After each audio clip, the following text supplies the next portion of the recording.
ቃለ ምልልሳቸው ትክክል ነው። ከፊል የሆነው ለዚህ ነው እውነት ነው። ከባህር በር ጋር ተያይዞ በተከታታይ ቢያንስ ለአንድ ዓመት ጠቅላይ ሚኒስትሩ ሲናገሩ የነበሩ ነገሮች ሁሉ እውነት ሆነው የሰርቫይቫል ጉዳይ አይደለም፣ ምንም የሚያጣድፈን ነገር የለም ያሉት ግን ትክክል አይደለም። ምናልባት ኤክስፕሌን ሊደረግ የሚችለው የዲፕሎማሲ ውጤት ሊሆን ይችላል። ዲፕሎማሲ ጫና ውጤት ከሆነ እረዳለሁ። ምክንያቱም ሰው ዲፕሎማሲ ውስጥ ይገባል ሀገራት ዘንድ። ከዛ በኋላ ትላንትና ለጦርነት እንኳን ተዘጋጅተ ዲስከሌት ልታደርግ ትችላለህ፣ ወደ ወዳጅነት ሁሉ ልትቀይር ትችላለህ። ሰው ይሄ ምንም ተአምር የለም፣ ኮንትራዲክሽንም አይደለም። እቺኛዋ ግን ሰርቫይቫል አይደለም ብሎ ዛሬ የተናገሩት ይሄ የሞት የሽረት ጉዳይ አይደለም ያሉት ትክክል አይደለም። ትክክል አይደለም፣ እንደዚህ አልነበረም ያሉት።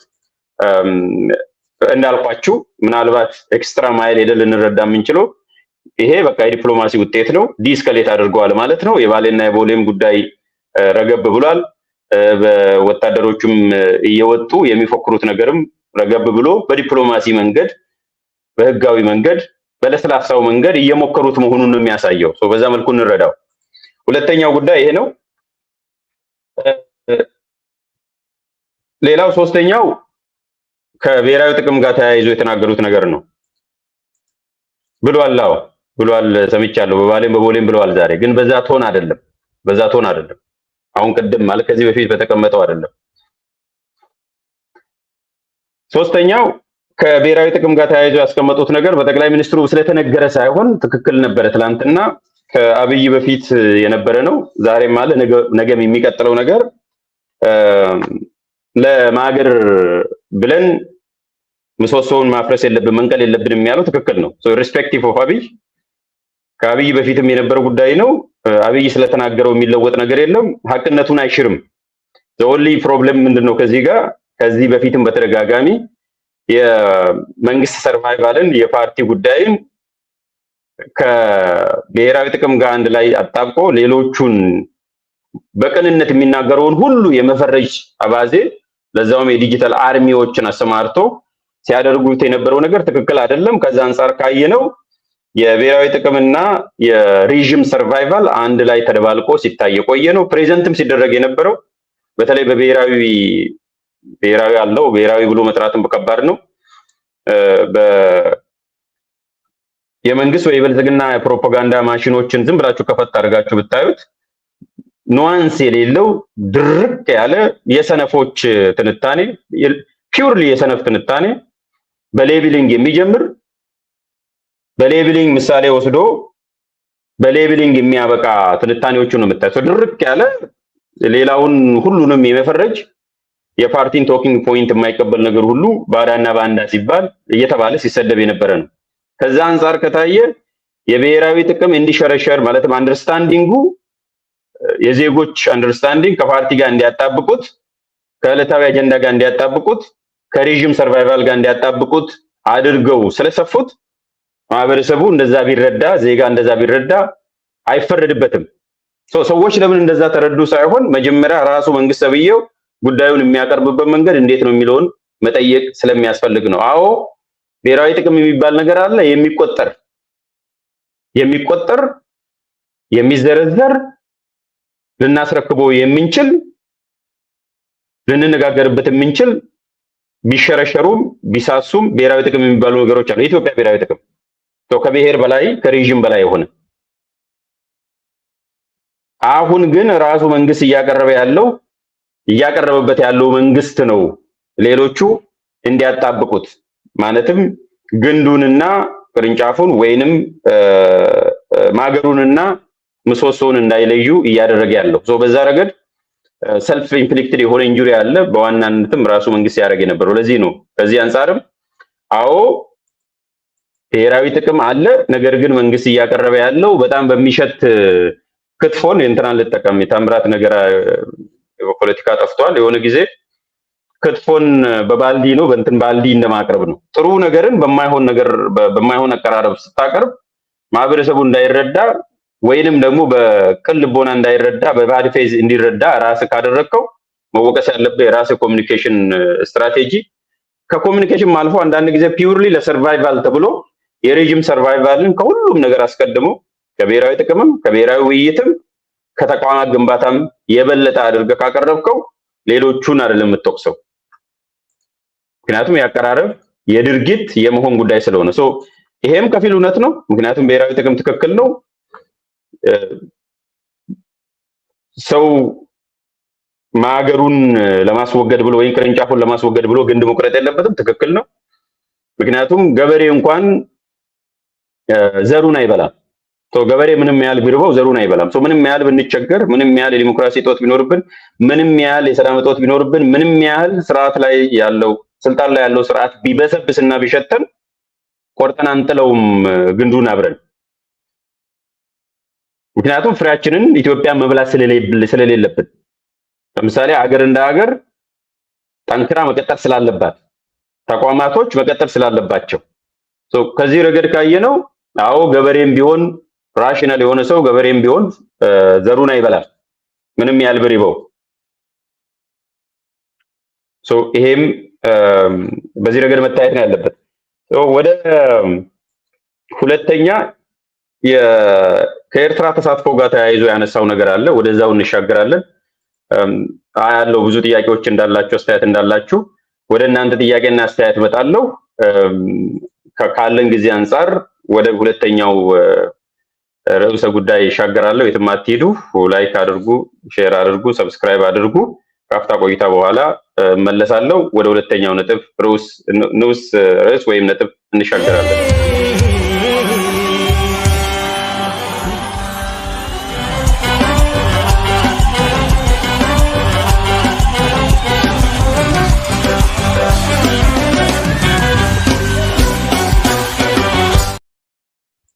እሺ በደንብ የማይሰማ ከሆነ በነገራችን ላይ ንገሩኝ። እኔ ጋር በጣም ዝቅ ብሎ ነው ድምፁ እየመጣ ያለው።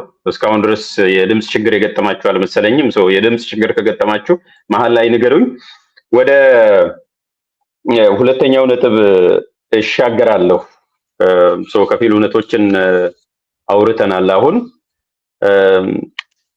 ከዚሁ ጋር ተያይዞ አንድ የኤርትራን ተሳትፎ ስለ ኤርትራ የተናገረው ነገር ስላለ በደንብ መነጋገር ያስፈልጋል። ከዋናው የዕለቱ ውሎ ከፓርላማ ውሎ ውስጥ ሁሉ ሰው ወስዶ አጀንዳ የሚያደርገው ሪያክት ያደርገው በዚህ ጉዳይ ላይ ብቻ ነው። ከኤርትራ መንግስት በፊት ከሻቢያ መንግስት በፊት አማርኛ ተናጋሪ ሻቢያዎች ሪያክት አድርገዋል። የሚታወቁ ኦፊሻሊ የሚታወቁ ሻቢያ ከ4 ኪሎ አስመራ ይቀርበናል ያሉ ሰዎች አሉ። እኛ ብለን ሳይሆን እነሱ ራሳቸው ኦፊሻሊ የተናገሩ ሰዎች ስላሉ ነው። በእንዲህ በቁጥር የሚታወቁ ሰዎች ለሌብሊንግ ሳይሆን ራሳቸው ሻቢያ ይቀርበናል፣ ከ4 ኪሎ ቡድን የበለጠ ጠላት የለም፣ ስለዚህ ሻቢያ ከዚህ ረገድ ወዳጃችን ነው ብለው የተነሱ ሰዎች ስላሉ እነሱ አማርኛ ተናጋሪ ሻቢያ ናቸው መልስ ሰጥተዋል። ከዛ ቀጥሎ ግን ዋናውን እየጠበቅኩ ነበረ። የኤርትራን መንግስት ወይም የሻቢያን ቃል አቀባይ መልስ ሰጥቷል። ከ30 ደቂቃ በፊት የሚከተለው መልስ ሰጥቷል። እሱ መልስ የሰጠው ከአንድ ቋት እንደሚቀዱም የሚያሳየው ከዛ ሁሉ አስተያየት ውስጥ 3 ሰዓት ምናምን የተናገረው ኤኒዌይስ ግን በኢሹ ደረጃ ካየ ነው ኢቭን ስለ ኤርትራ ራሱ ያወራው ስለ ሰሜን ጦርነት ብቻ አይደለም፣ ስለ ባህር በርም አውርቷል፣ ሌሎች ነገሮችንም አውርቷል። ከሽግግር መንግስት ጋር ተያይዞም ስለ ኤርትራ አውርቷል። በዛሬው ውሎ ብቻ በደንብ ላዳመጣችሁ ሰዎች የኤርትራን ጉዳይ 4 ጊዜ አንስቷል። የኤርትራ መንግስት ግን ፎከስ ያደረገው በዛ በጦርነት ጊዜ የትግራይ ክልል ላይ ስለነበራቸው ተሳትፎ ላይ ብቻ ነው ሪያክት ያደረጉት። ሌሎቹም ስለዛ ጉዳይ ብቻ ነው ሪያክት ያደረጉት። ስለ ባህር በር ሪያክት አላደረጉም። ኤርትራ ለሽግግር መንግስት ምሳሌ እንደማትሆን ሪያክት አላደረጉም። ከኢኮኖሚ ጋር ተያይዞ ያነሳው ነገርም አለ። ኤርትራ እዛ ጋርም ኢምፕሊኬት ተደርጋለች። እነሱ ሁሉ አልተነሱም። ይሄኛው ርዕሰ ጉዳይ ብቻ ነው የተነሳው። ለዚህ ርዕሰ ጉዳይ ደግሞ መልስ ሰጥቷል የኤርትራ መንግስት ኦፊሻሊ ራሱ። የምናተኩረው አሁን ኦፊሻሊ በተሰጠው ጉዳይ ላይ ነው። ይሄው ዶንት ዌስት ዩር ታይም አምጥቼላችኋለሁ። ወዲያውኑ በለጠፈው በ3ኛ ደቂቃ ነው ስክሪንሾቱን የወሰድኩት። ይኸው ታገኙታላችሁ። የማነ ገብረ መስቀል የሚከተለውን ብሏል። ፖተምኪን ፓርቲ ፒፒን ነው ፖተምኪን ፓርቲ ብሎ የሚገልጹት። the PP's ብላችሁ ሰሉት the PP's ugly trademark of deception and duplicity was grotesquely on display at the session of the House of People's Representative today. As it will be recalled, and this is in the public domain, of course, the PP's leader and his top military brass were profusely showering immense praises, as well as offering state medals of profound gratitude to the Eritrean army, both during the war and for a long time thereafter. The cheap and the despicable lies that the PP has concocted today, in fact, stems from and is brazenly designed to camouflage and rationalize its subsequent war agenda or propaganda against Eritrea under the guise or rubric of sovereign access to the sea. Indeed, the PP leader soon gave the game away when he just invoked, in the same speech, some analogy with the Golan Heights to justify his reckless and illicit war agenda against Eritrea. ምንድን ያለው ባጭር ቋንቋ የምታዳምጡ ሰዎች ስለምታዳምጡ ነው። ኦሬዲ ኢትስ ኖት አ ቢግ ዲል። ሁሉም ሰው አብዛኛው ሰው እንግሊዝኛ ስለሚረዳ፣ ግን ሙሉ ለማትረዱት መልእክቱ ሲጨመቅ የብልጽግና ፓርቲ ካጂ ነው። ዛሬም የክህደት ተግባሩን ፈጽሟል። ከዚህ በፊት የኤርትራን ወታደሮችና የኤርትራ መንግስትን እንዳላደነቀና እንዳላከበረ እንዳውም ሜዳሊያ እንዳልሸለመ ሁሉ ዛሬ ክዶናል፣ ቅጥፈት ፈጽሟል የሚል ነው አንድ። ሁለተኛ ይሄ ሁሉ ንግግር፣ ይሄ ሁሉ ግርግር ጦርነት ኤርትራ ላይ ጦርነት ለመክፈት እየተዘጋጀ መሆኑን የሚያሳየው ምክንያቱም በዛው በዛሬው የፓርላማ ውሎ ቀድሞ የተናገረውን ፍሮታል። ምክንያቱም የጎላን ሄይትን ምሳሌ ተጠቅሟል። ማለትም እስራኤል ጎላን ሄይትን የያዘችው ለሴኩሪቲ ዓላማ ነው እንጂ ይዛ ለመቆየት አይደለም ብሎ የተጠቀመው ማለት ነው። ይሄ የኤርትራ መንግስት የመለሰው ነው፣ መልስ ሰጥቷል። ናው ከዚህ ጋር ተያይዞ ከዚህው ጋር ከዚህ ከክህደት ጋር ተያይዞ ወይም እኔ የክህደቱን እንተውና because obvious ትላንትና ጠቅላይ ሚኒስትሩ ፓርላማ ላይ የተናገረው 3-4 የተናገረው አለ፣ የዛሬ 2 ወር የተናገረው አለ፣ አሁን የተናገረው አለ። ሶ የፋክቹዋል ኤረር የለውም ይሄ።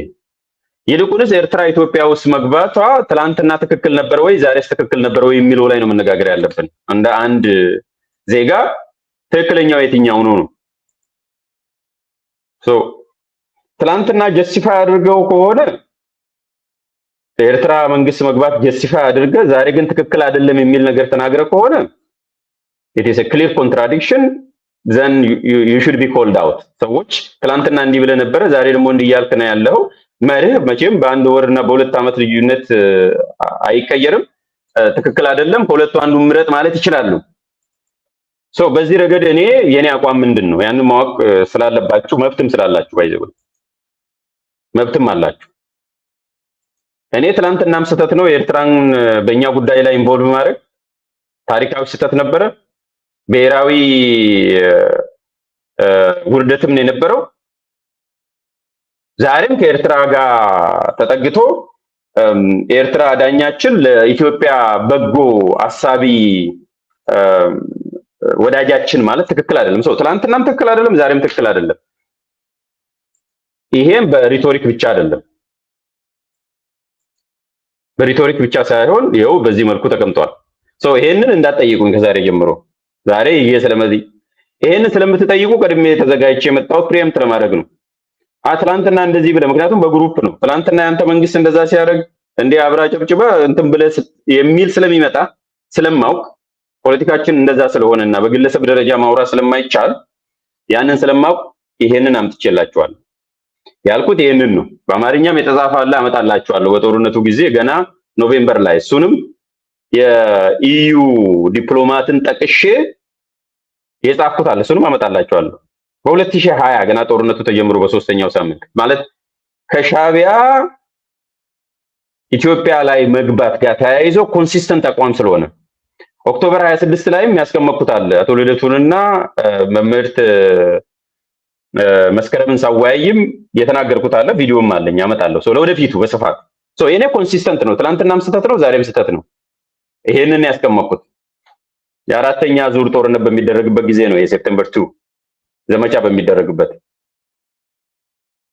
and let it be known to everyone the involvement of Eritrea in Ethiopian internal affairs is not only short-sighted but also national embarrassment. ብሔራዊ ውርደት.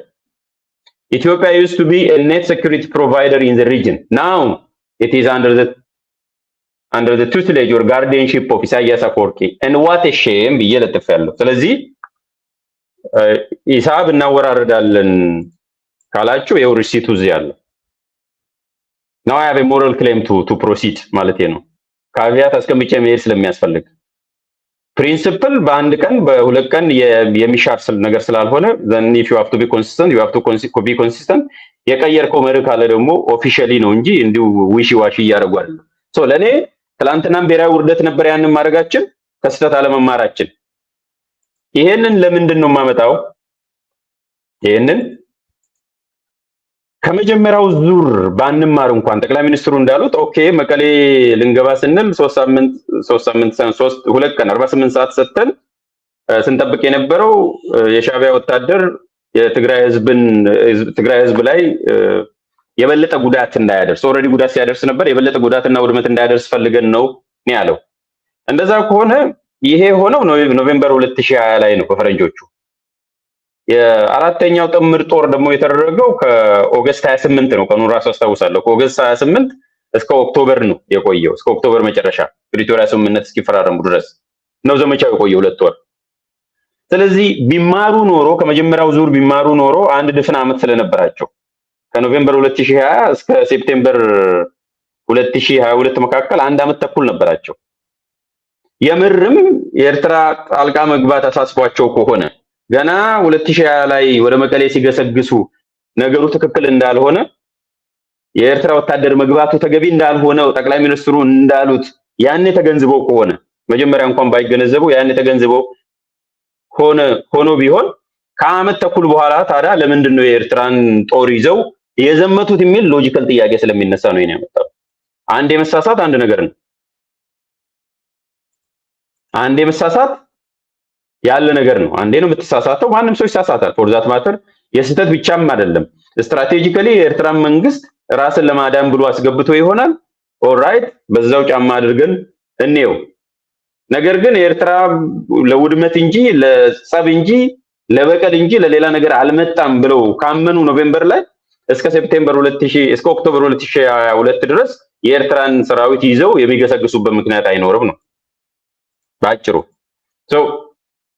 ከኤርትራ ጉዳይ ጋር ተያይዞ ተሳትፎ ጋር ተያይዞ ያለኝ አቋም ይሄ ነው። ያለኝ አስተያየትም ይሄ ነው።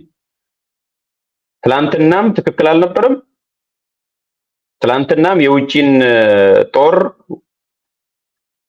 አስገብቶ የራስን ችግር ለመፍታት መጠቀም ትክክል አይደለም። የኤርትራን ወታደር አስገብተን ከማሸነፍ ይልቅ ተደራድሮ ሰጥቶ መትረፉን 10 እጅ የሚሻለው እንደ መንግስትም እንዳገር ሺህ ጊዜ እሱ ማሸነፍ ከሆነ አሲተርን ሳውስ ማሸነፍ ስላልሆነም ብዙ ዋጋ ስለከፈልን አንድ እናተርፋለን ብሎ ነው 3 ያጣው።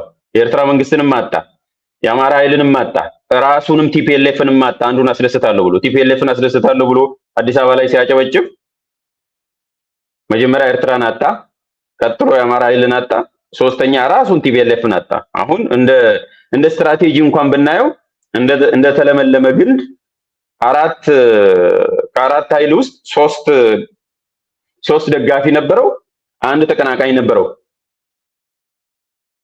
አሁን ሶስቱም ዞረው ሶስቱም ተገልብጠው ከየትኛውም ሳያተርፍ ልክ እንደ ከስትራቴጂ አንፃር ብታዩት እቺኛውን ስፔሲፊካሊ አሁን ስለምናወራው ነገር ብትጠይቁኝ ይሄ የሰካራም ፖሊሲ ነው። ያለውን ሁሉ በቁማር በልቶ ጨርሶ ልክ ብሬክስ ያደረጉለት የመጀመሪያውን 1-2 ጎል ሲያስገባ ተደስቶ በኪሱ የያዘውን ሁሉ አስረክቦ ተሸንፎ ቁማሩን ተበልቶ ወደ ቤት እንደመሄድ ነው።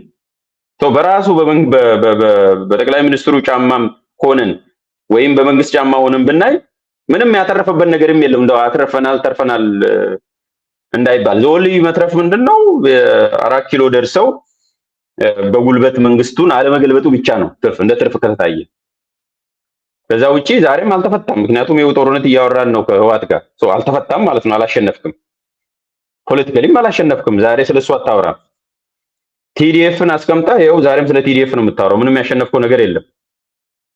ወይ ከህዋት ጋር ተጣልቶ ሁለቱን አላተረፈም የአማራ ኃይልና የኤርትራን ወይንም ህወሓትን ቢያንስ አትርፎ በቃ ሰላም ሆነው እንደጀመሩት ሰላም ሆነው በፍቅር ቆይተው ቢያንስ አንዱን አትርፎ የሀገር ውስጡን አትርፎ ከኤርትራ ጋር ቢጣላ እንኳን አትርፏል ይባላል። ምክንያቱም ኦን ባላንስ ስታዩት በቃ ከህወሓት ጋር ታርቀዋል፣ ፍቅርዬ እየተባባሉ ነው፣ ሀገርም አብረው ይገነባሉ።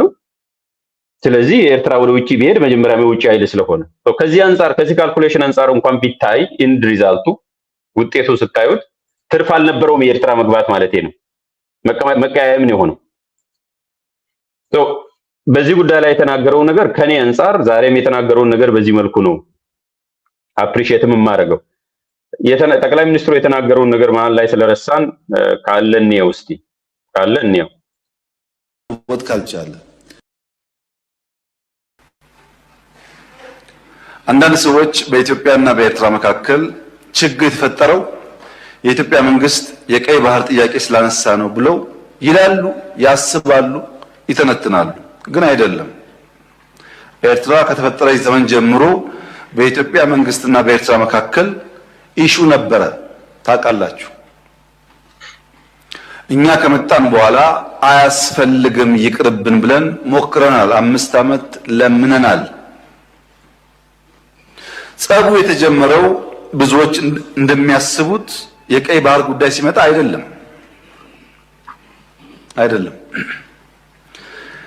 በትግራይ ውጊያ ሲጀመር የመጀመሪያው ዙር ውጊያ ሽሬ ካስለቀቅን በኋላ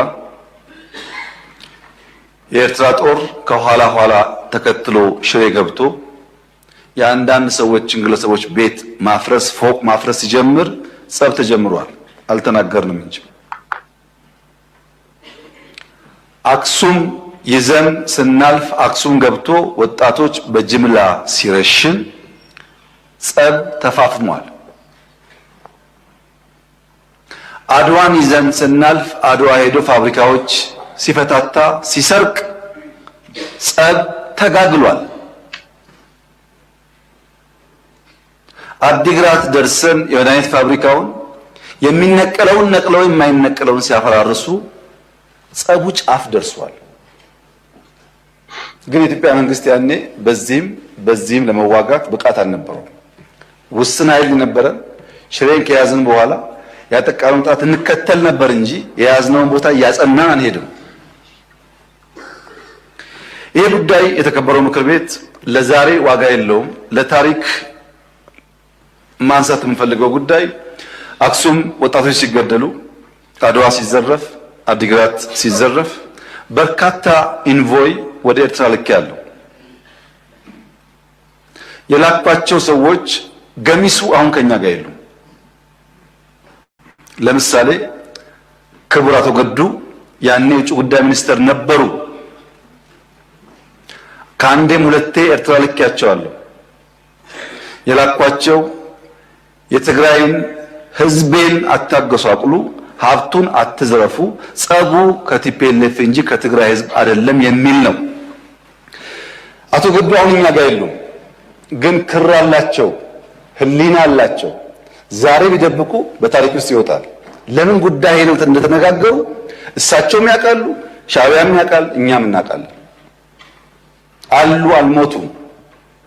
እሳቸው አክሰስ ይደረጋሉ፣ ሊናገሩ ይችላሉ። ለክራቸው ሲሉ ለእምነታቸው ሲሉ ማለት ነው። ለምን ጉዳይ እንደሄዱ በእሳቸው መፈታት ሲያቅተው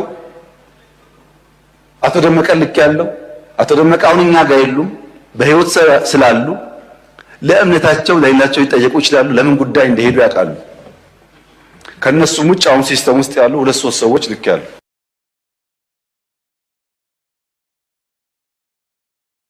እሺ ይሄንን ቀድመን ኦልሬዲ አስተያየት ሰጥቼበታለሁ።